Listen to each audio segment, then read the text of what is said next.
Hi friends, how are you? Welcome to Backspace. In this tutorial we will learn how to add a voice recording to Microsoft Word so you can include audio explanations, spoken notes, instructions or narration directly inside your documents. This feature is perfect for presentations, educational materials, feedback files, assignments, reports and interactive document.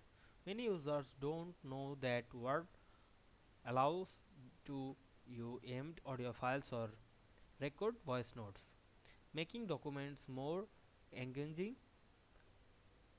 accessible and professional. In this video we will discover simple and effective methods to insert and manage voice recording easily. So let's get started. We can see here assignment. Now I want to insert the voice to this file.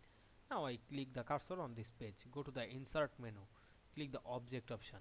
Then we can see here the object. Now I go to the create from file option, then browse the file.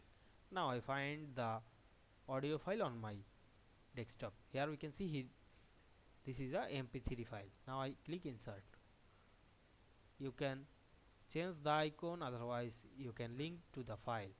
Now I click this OK option and we can see here the audio file. Double click to the audio file and we can see here the audio. Now you can understand this process. I hope you understand this process. If this video helped you, don't forget to like, comment and subscribe my channel to get more than video very soon. Thanks for watching.